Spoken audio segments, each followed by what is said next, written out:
जय हिंद बच्चों, इस समय आप लोग महामना इंस्टीट्यूट के यूट्यूब चैनल से जुड़े हुए हैं और इस चैनल में मैं आपका स्वागत करता हूं। आज हम लोग class 10th CBSE mathematics chapter 5 arithmetic progressions के एक्सरसाइज 5.2 के क्वेश्चन नंबर 3 को देखेंगे। और क्वेश्चन नंबर 3 काफ़ी इम्पोर्टेंट है। इस तरह के क्वेश्चन आपसे बोर्ड के एग्जाम में पूछे जाते हैं। देखिए क्वेश्चन नंबर 3 में दिया हुआ है, in the following APs find the missing terms in the boxes. Boxes में जो मिसिंग टर्म हैं उन मिसिंग टर्म को लिखना है कि कौन सा टर्म मिस हुआ है। तो चले देखते हैं, फर्स्ट वाले को पहले देखते हैं। आपको ये पता है कि ये फर्स्ट टर्म है, ये सेकंड टर्म है, ये थर्ड टर्म है। तो देखें, फर्स्ट टर्म a1 को हम a से रिप्रेजेंट करते हैं और a की वैल्यू यहाँ दी गई है 2 और a3 थर्ड टर्म है। और आपको पता है कि a3 थर्ड टर्म की वैल्यू a+2d होती है और a+2d की वैल्यू आपको दी गई है 26। हम रखते हैं यहाँ वैल्यू। तो चलें, a की वैल्यू तो 2 दिया हुआ है, 2 + 2d = 26। और फिर यहाँ से अगर हम 2d की वैल्यू निकालें तो देखिए 2 इधर चला जाएगा, 26 - 2 24 हो जाएगा और d की वैल्यू निकालेंगे तो 12 हो जाएगा। और देखिए a2 हमको फाइंड करना है क्योंकि बॉक्स वाले जगह पे a2 है यानी सेकंड टर्म। तो a2 होता है a+d, आपको पता है। तो देखें a की जो वैल्यू है वह 2 है और d की वैल्यू 12 है। तो 12 + 2 14 हो जाएगा। यानी पहला जो बॉक्स है, पहले बॉक्स में 14 होगा। ये फर्स्ट पार्ट का सलूशन निकला। अब हम आते हैं सेकंड पार्ट पर, देखते हैं। देखें सेकंड पार्ट में क्या है, यहाँ पर फोर्थ टर्म है। तो फोर्थ टर्म में देखें, ये a1 होगा, ये a2 होगा, ये a3 होगा, ये a4 होगा। हमें a1 और a3 फाइंड करना है। तो आपको पता है कि a1 फर्स्ट टर्म होता है और फर्स्ट टर्म की वैल्यू a के इक्वल होती है। तो अब देखें, यहाँ पर a2 दिया हुआ है, a2 की वैल्यू आपको दी गई है 13 और आपको पता है कि a2 = a+d होता है। तो अब हम यहाँ a+d = 13 कर देंगे। इसको हम इक्वेशन नंबर 1 मान लेते हैं। और यहाँ देखें a4 की वैल्यू आपको 3 दी हुई है। यहाँ नोट कर लेते हैं, a4 की वैल्यू 3 दी गई है। तो फोर्थ टर्म जो होगा ये हो जाएगा आपका a+3d और इसकी वैल्यू 3, इक्वेशन नंबर 2। अब हम इन दोनों को सॉल्व कर लेते हैं, दोनों इक्वेशन को। तो देखिए दोनों को सॉल्व करने के लिए हम माइनस कर लेते हैं। तो a से a कैंसिल हो जाएगा, d - 3d ये -2d हो जाएगा और 13 - 3 ये 10 हो जाएगा। तो यहाँ से d की वैल्यू आप निकालेंगे तो 10/- 2 हो जाएगा, यानी d की वैल्यू -5 हो जाएगी। अब हम d की वैल्यू इक्वेशन 1 में रख लें तो a निकल जाएगा। देखिए यहाँ पर a ऑफ d की वैल्यू है -5 = है 13। तो a की वैल्यू निकालेंगे तो ये 13 - 5 अपोजिट साइड में जाएगा, +5 हो जाएगा।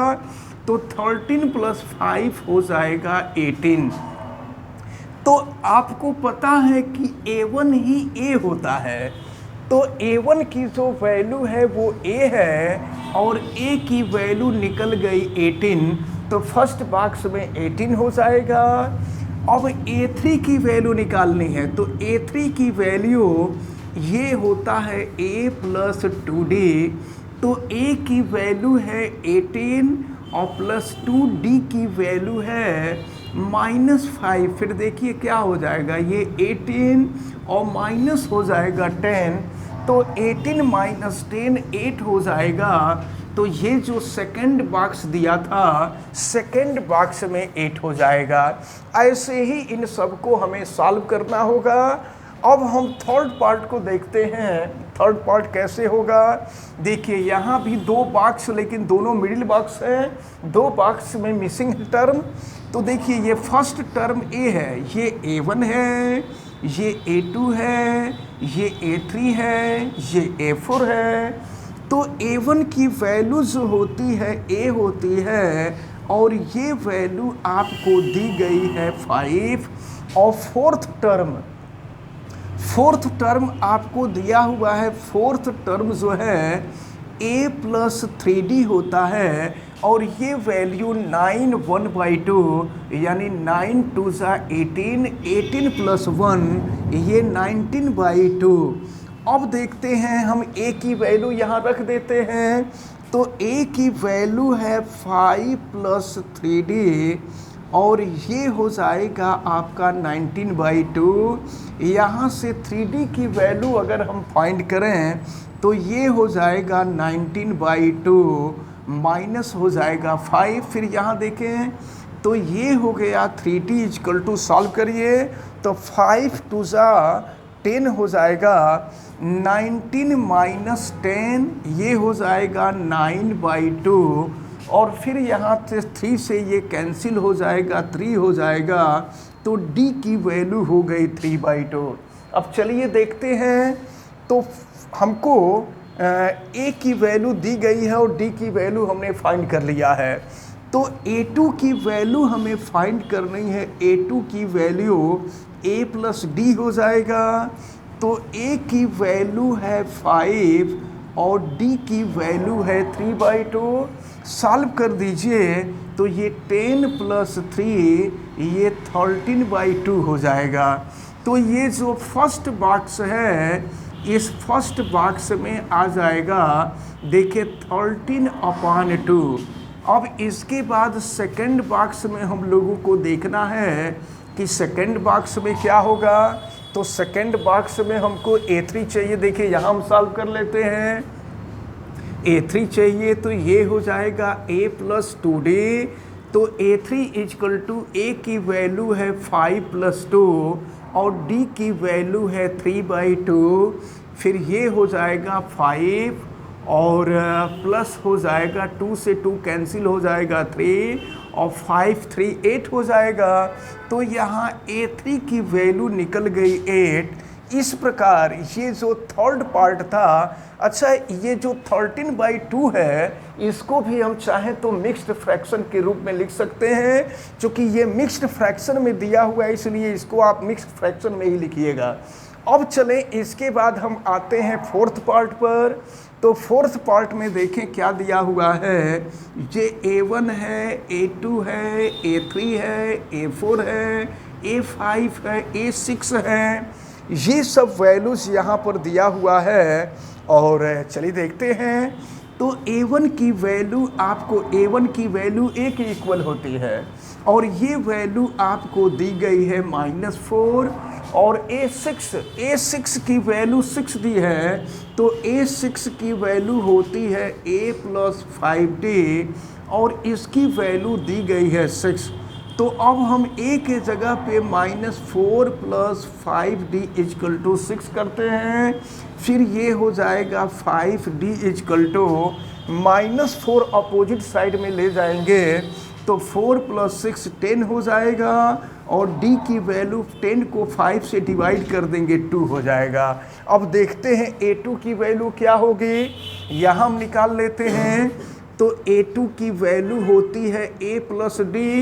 तो A की वैल्यू दी गई है -4 और D की वैल्यू है 2। तो ये हो जाएगा -2। यहाँ पर ये जो बॉक्स है यहाँ -2 हो जाएगा। अब अगर हम A3 की वैल्यू निकालें तो ये हो जाएगा A प्लस 2D। फिर देखिए A की वैल्यू है -4 प्लस D की वैल्यू है 2। तो ये -4 प्लस 4 यानी ये वैल्यू हो जाएगी 0, A3 की वैल्यू 0 हो गई। अब इसके बाद हम A4 निकालते हैं, तो A4 की वैल्यू हो जाएगी A + 3D, तो A4 = A के जगह पे -4 3 और D की वैल्यू है 2, तो ये हो जाएगा -4 + 6 और 6 - 4 हो जाएगा, ये 2 हो जाएगा। तो यहाँ हम कर दिए 2। अब इसी तरह से A5 निकाल लीजिए, तो A5 देखिए, A5 की वैल्यू जो होगी यह A + 4D होगी। A की वैल्यू थी -4 और +4 × D की जो वैल्यू निकली थी वो 2 निकली थी, तो -4 + 8 हो जाएगा और 8 - 4 4 हो जाएगा, तो यहाँ पे 4 होगा। तो इस तरह से क्वेश्चन नंबर 3 के फर्स्ट, सेकेंड, थर्ड और फोर्थ पार्ट हमने बताया। फिफ्थ पार्ट को भी आपको ऐसे ही करना है। आप कोशिश कीजिएगा इसको करने का। अगर किसी प्रकार की कोई दिक्कत समझ में आएगी तो आप कमेंट करके हमें बताइएगा। हम 3 के फिफ्थ पार्ट का भी वीडियो अपलोड कर देंगे। और फिर अब हम क्वेश्चन नंबर 5 देखते हैं, सॉरी क्वेश्चन नंबर 4 देखते हैं। क्वेश्चन नंबर 4 में दिया हुआ है कि व्हिच टर्म ऑफ एपीज, ये एपीज दिया हुआ है, 3 है, 8 है, 13 है, 18 है एंड सो ऑन इज 78। मतलब इस एपी का कौन सा टर्म 78 होगा। तो suppose that nth term of this AP is 78, यानी an = 78 और आपसे नंबर ऑफ टर्म पूछा जा रहा है। तो नंबर ऑफ टर्म यानी n की वैल्यू आपको फाइंड करनी है। और चले यहाँ देखते हैं, a की वैल्यू है 3 और फिर कॉमन डिफरेंस फाइंड कीजिए। तो कॉमन डिफरेंस d = 8 - 3 यानी 5 हो जाएगा। और आपको पता है कि an = A + n - 1 × D होता है। हम रख देते हैं, तो an की वैल्यू 78, a की वैल्यू 3 और plus n - 1 and value of d is 5। फिर देखिए क्या होगा, 78 = 3 + 5n - 5, 78 = ये हो गया 5n, 3 - 5 - 2 हो जाएगा। फिर -2 को हम अपोजिट साइड में लाते हैं, तो ये हो जाएगा आपका 78 और +2 80 = हो जाएगा 5n और फिर n = हो जाएगा 80/5। 5 से इसको कट कर दीजिए तो ये हो गया 16। तो आपसे पूछा जा रहा था कि which term of the AP is 78, तो आपका आंसर क्या होगा, hence 16th term of this AP is 78, यही आपका आंसर हुआ। तो इस प्रकार क्वेश्चन नंबर 4 सॉल्व होता है। अब हम क्वेश्चन नंबर 5 को देखेंगे। क्वेश्चन नंबर 5 में दिया हुआ है, find the number of term in each of the following APs. ये जो एपीज दिया है इसमें नंबर ऑफ टर्म यानी टोटल कितने टर्म हैं, यानी नंबर ऑफ n आपसे पूछा जा रहा है। नंबर ऑफ n आपसे पूछा जा रहा है। देखिए फर्स्ट टर्म आपको दिया हुआ है 7, कॉमन डिफरेंस निकाल लीजिए, 13 - 7 ये 6 हो गया। और जानते हैं जो सबसे लास्ट में टर्म होता है ना, वही nth टर्म होता है। तो ये nth टर्म आपको दिया है 205। फिर इसको सॉल्व करते हैं, तो formula an = A + n - 1 × D आपको मालूम है। तो an की वैल्यू है 205, a की वैल्यू है 7 प्लस n माइनस 1 और d की वैल्यू आपको दी गई है 6। सॉल्व करते हैं। 205 is equal to 7 plus 6n minus 6। ये 205 इजकल टू, ये देखिए ये है 6n और 7 माइनस 6, 7 माइनस 6 1 हो जाएगा। 1 को आप लेफ्ट में ला दीजिए तो 205 माइनस 1 इजकल टू 6n। तो फिर ये हो जाएगा आपका 204 इजकल टू हो जाएगा 6n, n इजकल टू हो जाएगा 204/6। अब 204 को 6 से डिवाइड करिए तो ये हो जाएगा आपका 34। तो आपसे फर्स्ट पार्ट में पूछा जा रहा था number of term, it means the number of terms in first APs is 34। अब हम आते हैं सेकंड पर और सेकंड में देखते हैं कि क्या मिलता है। यहाँ पर a की वैल्यू 8 है और कॉमन डिफरेंस निकालने के लिए सेकंड टर्म में से फर्स्ट टर्म को माइनस करते हैं तो ये क्या हो जाएगा 30 प्लस 1 31/2।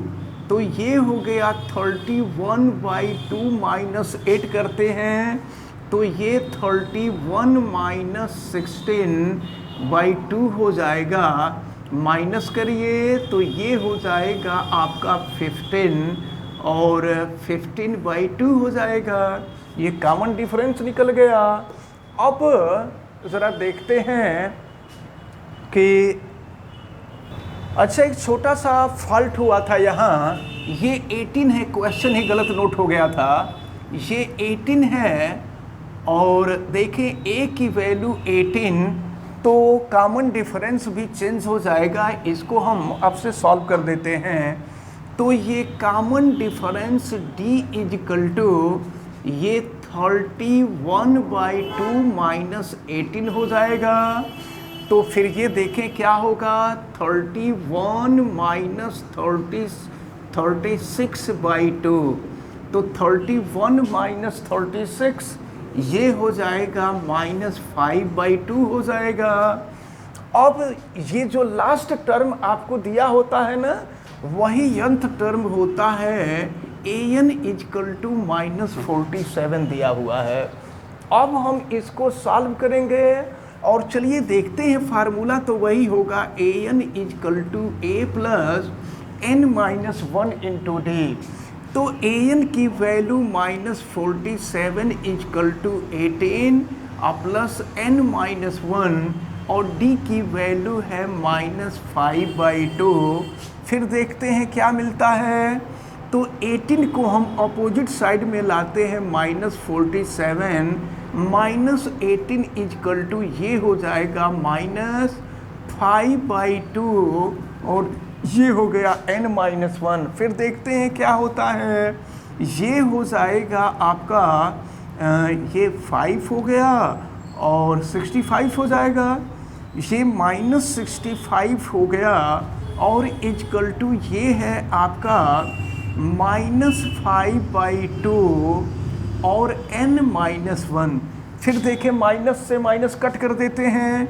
अब ये हम 5/2 को अपोजिट साइड में लाते हैं तो ये है 65 2/5 इजकल टू n-1 हो जाएगा।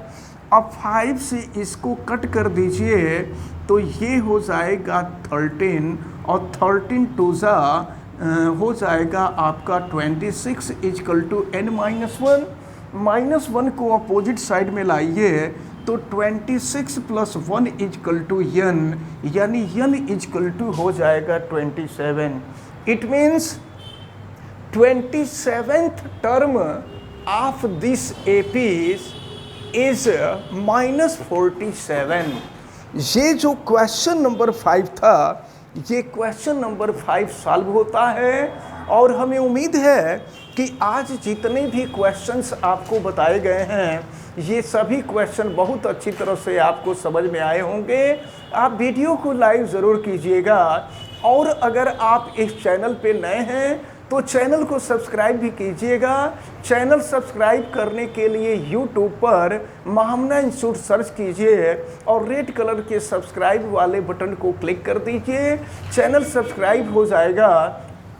इस वीडियो को मैक्सिमम स्टूडेंट तक शेयर करें ताकि मैक्सिमम स्टूडेंट इसका बेनिफिट ले सकें, क्योंकि ये सब क्वेश्चंस काफ़ी इम्पॉर्टेंट हैं और ये सब बोर्ड के एग्ज़ाम में पूछे जाते हैं। अगर किसी प्रकार की कोई दिक्कत समझ में आती है तो आप हमें कमेंट करके बतावें और बेल आइकन को भी प्रेस करें ताकि प्रतिदिन पढ़ने वाले वीडियो की सूचना आपको मिलती रहे। आप सभी लोगों का बहुत बहुत धन्यवाद। जय हिंद।